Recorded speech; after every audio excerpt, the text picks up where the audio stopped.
Assalamualaikum warahmatullahi wabarakatuh. Jumpa lagi sahabat bersama ilmu pengetahuan alam. Kita lanjutkan dari materi sebelumnya, reproduksi manusia. Kali ini kita akan membahas penyakit yang berhubungan dengan sistem reproduksi pada manusia. Penyakit yang berhubungan dengan sistem reproduksi pada manusia. Penyakit menular seksual yang telah ditemukan. Kliklah nama-nama penyakit menular seksual berikut ini untuk informasi lebih lanjut. Bakteri penyebab penyakit ini adalah Neisseria gonorrhea. Masa inkubasi 2-10 hari setelah kuman masuk ke dalam tubuh melalui hubungan seksual. Gejala gonorrhea antara lain alat kelamin terasa nyeri, merah, bengkak, dan bernanah. Gejala pada pria adalah rasa sakit pada saat kencing, keluarnya nanah, ujung penis merah, dan bengkak. Penyakit ini sering menyebabkan kemandulan pada pria dan wanita. Pada wanita ini juga terjadi radang panggul. Jika penderita sedang hamil, penyakit ini diturunkan kepada bayi yang baru lahir, yaitu berupa infeksi pada mata yang dapat menyebabkan kebutaan. Yang kedua adalah herpes genital. Penyakit ini disebabkan oleh virus herpes simplex dengan masa inkubasi 4-7 hari sesudah virus masuk dalam tubuh. Gejalanya adalah bintil-bintil berair berkelopak seperti anggur yang sangat nyeri pada sekitar alat kelamin. Bintil pecah dan meninggalkan luka yang kering, menggerak lalu hilang sendiri. Gejala ini akan kambuh lagi namun tidak senyeri tahap awal. Pada wanita, penyakit ini sering kali berkembang menjadi kanker mulut rahim. Beberapa tahun kemudian penyakit ini belum ada obatnya, tetapi pengobatan antivirus bisa mengurangi rasa sakit dan lamanya penyakit yang diderita. Yang ketiga adalah chlamydia. Penyakit ini disebabkan oleh Chlamydia trachomatis. Masa inkubasi berlangsung 7-21 hari.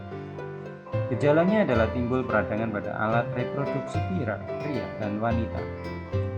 Pada wanita keluar cairan dari alat kelamin atau keputihan encer berwarna putih kekuningan dan rasa nyeri di rongga panggul. Sedangkan pada pria terasa nyeri ketika kencing. Keluar cairan bening dari saluran kencing. Apabila ada infeksi lebih lanjut, cairan semakin sering keluar dan bercampur darah. Pada wanita, penyakit ini dapat menyebabkan cacat saluran telur dan kemandulan, radang saluran kencing, robeknya saluran ketuban, sehingga terjadi kelahiran bayi sebelum waktunya. Sedangkan pada pria mengalami rusak saluran air mani, kemandulan, serta radang saluran kencing. Selanjutnya adalah trichomoniasis. Disebabkan oleh parasit Trichomonas vaginalis. Gejalanya adalah cairan vagina encer berwarna kuning kehijauan, berbusa dan berbau busuk, vulva bengkak, kemerahan dan gatal, nyeri saat kencing. Selanjutnya adalah sifilis. Bakteri penyebabnya adalah Treponema pallidum. Masa inkubasinya berlangsung selama 3-4 minggu, kadang-kadang sampai 13 minggu. Kemudian timbul benjolan di sekitar alat kelamin. Sifilis kadang disertai pusing dan nyeri.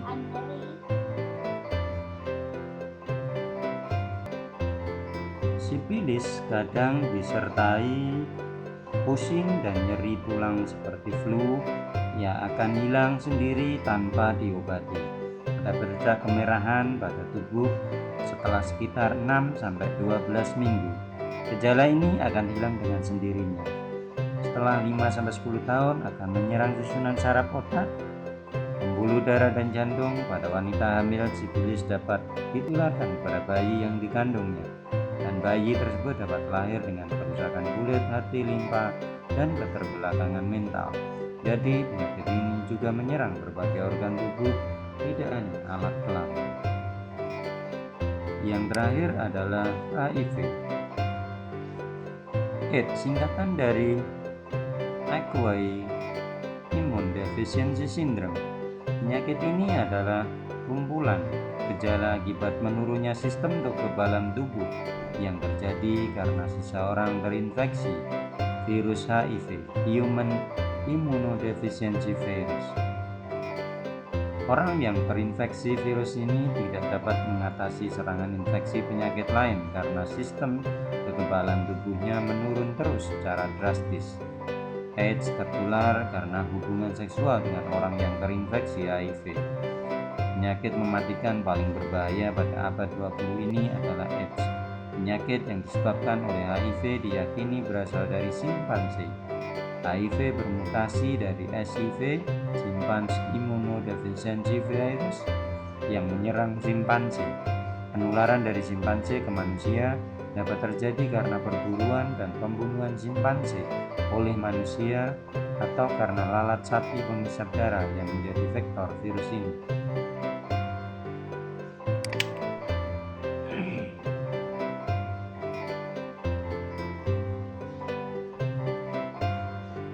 HIV terdapat pada seluruh cairan tubuh penderita AIDS, tapi yang dapat ditularkan hanya yang terdapat pada sperma, air mani, darah, dan cairan batin. Penularan HIV terjadi melalui cara berganti-ganti pasangan seksual dan berhubungan seksual dengan orang yang positif terinfeksi HIV. Memakai jarum suntik bekas orang yang terinfeksi HIV, menerima transfusi darah yang tercemar HIV. Ibu hamil yang terinfeksi HIV akan menularkan ke bayi dalam kandungannya. Awalnya penyakit ini tidak memperlihatkan gejala-gejala khusus. Beberapa minggu setelah terinfeksi, penderita akan sering menderita penyakit ringan seperti flu atau diare. Secara fisik, penderita tampak sehat selama 3-4 tahun.